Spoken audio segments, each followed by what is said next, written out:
Prince. Yeah.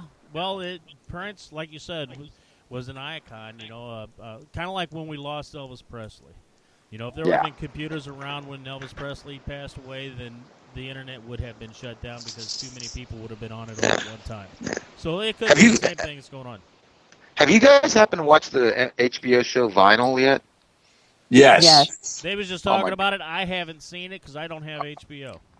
It's It's amazing. excellent. Hmm. It's an amazing show. It's like, is it pretty accurate, Jim, about the music business in the? Well, the thing that I relate to it is that when I, finally was buying the studio from Skitch Studio 3, I took in a partner. And my story about what happened there is very much like the thing that's going on at Vinyl with the main character was like my partner.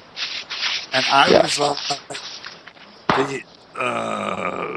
what's the guy, Raymond, the other partner. Yeah, Yankovic. He goes by Yankovic on the show, but Right, Raymond, yeah. I was kind of more Raymond naive Romano. like that in that relationship. But that was very, Yeah. I mean, and there were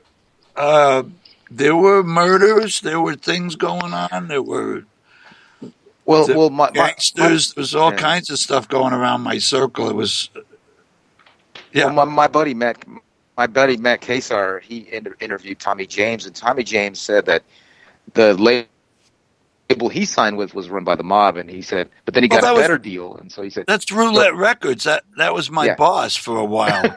Was Morris Levy, who I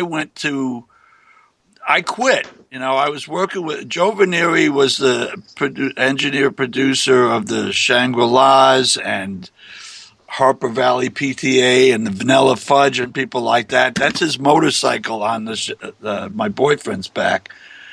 And but things were slow, and I went to quit. And all of a sudden, one of Morris's goons shows up at my door in a limousine saying that Morris wants to talk to you. So he brought me back to the Roulette Records and walked me into the office. And I'm sitting there in the reception area waiting to go in. And then finally they say, you can go in now. So I walk inside, and it's this office the size of a football field. And he's way down at the other end in his desk, or at least that was what it appeared to be for me at that time. And he starts going into this speech about the music business and people that work for him and whatever. And I had never really met him before. And what he was getting at was that nobody quits him without telling him that you're quitting. Well, go ahead. Go ahead. But when he finished the lecture, he says, okay, you could go now. And I said, oh, yes, okay, Mr. Levy, thank you. And I walk out the door, and I had to take a bus back home because nobody had any limousines for me to go home with. That was my experience with Morris. Well, the funny thing is Tommy James said that he had gotten a better deal, so he went and said, I'm going to go to this label. I forgot what label it was, and it ended up the next day the Roulette Records called him and said, oh, you're not going anywhere. You're not. Label. Yeah. Exactly. And they called the label, I think the major label, what happened? They go, oh, we can't do business with you. And it was well, I worked with Tommy in that studio. That's the same studio I'm talking about. We did 3 or 4 cuts together. The fun thing with Tommy was you could mix it 1,000 times. If it didn't go off the scale in the meter, if it wasn't off the edge of the red in the meter, all I had to do was to push it over the edge. Yeah. And then he loved it. But one thing Tommy did say, he said that his career went better with Roulette Records because if he would have gone to the majors, he would have just been lost in the shuffle. And it was kind of funny. We were talking about him the other day. He wrote so many great songs and also covered many great songs that he's got a great catalog. And I bought vinyl the other day, a vinyl record a couple weeks ago of his greatest hits, and I'm like, wow, this guy had so many good songs. Right. Well, when we were working on I think it was the 3rd or 4th song, I came up with an idea. I said, Tommy, wouldn't it be cool if we could just sort of like switch back and forth between a keyboard and a vocal, or like a guitar and a vocal? Because I had been thinking about this thing that my mentor, Dave, had some Moog synthesizer stuff back at Studio 3. Yeah. So he said, yeah, okay, let's try it. So I went all the way over to the east side. I grabbed this electronic switcher and I brought it back, and we could not get it to work. And because it was really about control voltages, I didn't know what the hell it was for at the time. But guess what the next record was that he did after that? Was Crimson and Clover.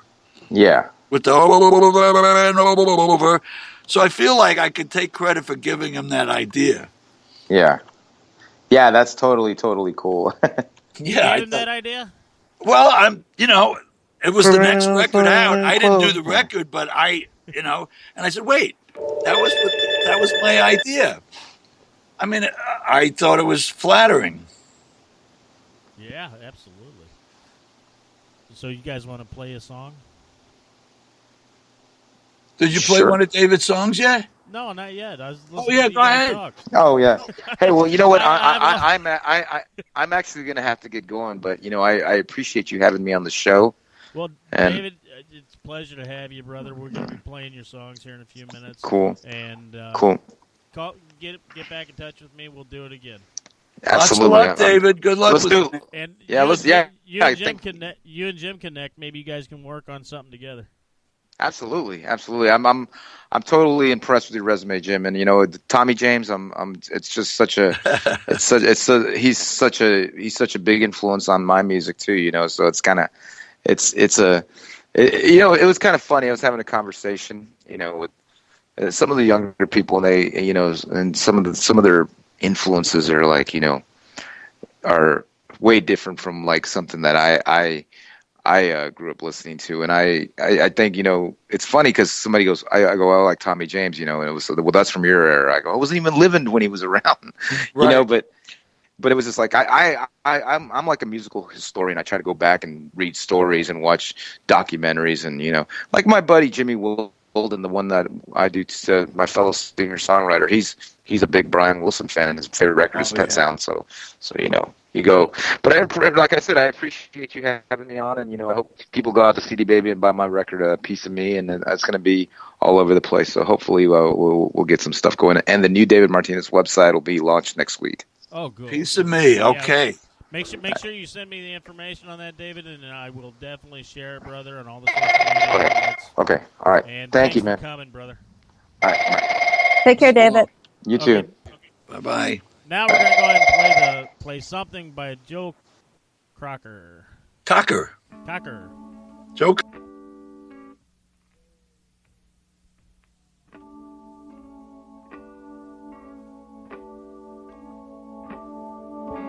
Something in the way she moves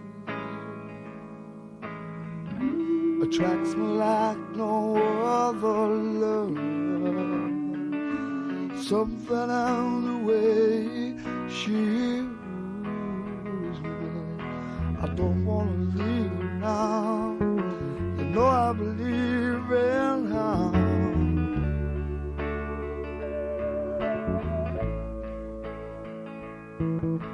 Something in the way she smiles reminds me that I'll always think of her. Something in the way she smiles, I don't want to leave her now. I believe in her.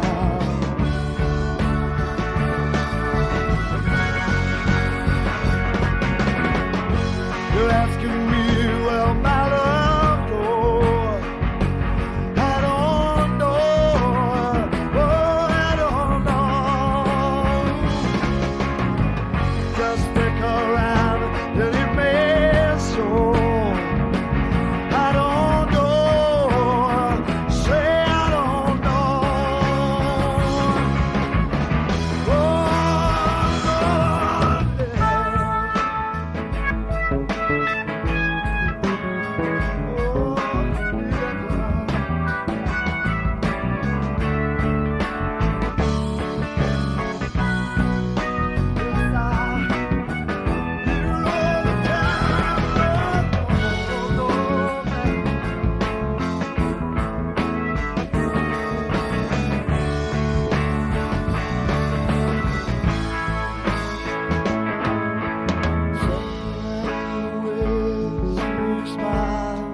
Something with Joe Cocker.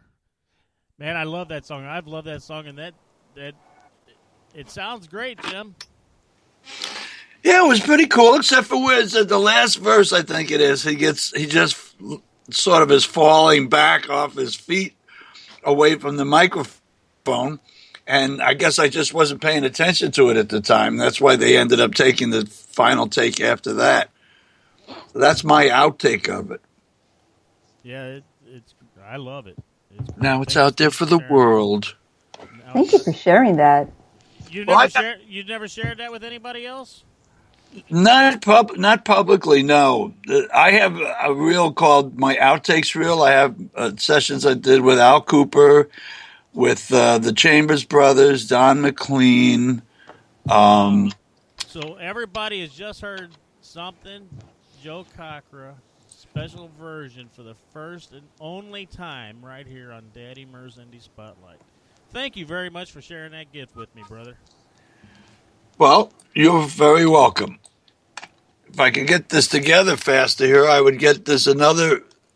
I don't know if anybody remembers Georgie Fame had a hit record called Yeah Yeah. A very Ray Charlesy sounding. I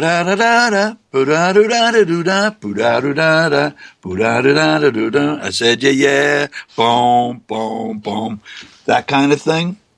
Right. Anyway, and he came into the church at 30th Street, Columbia Records, 30th Street studio called Studio C, also known as the Church, very famous studio. And I'm trying to get that right now. I'd like to send you that. Okay, well, I tell you what, while you're doing that, I'm going to go ahead and play one of the songs from David Martinez. Yeah, please play some David stuff. Yep. I got 2 songs here sent in. We're going to go ahead and play Something Real by David Martinez. Piece of me.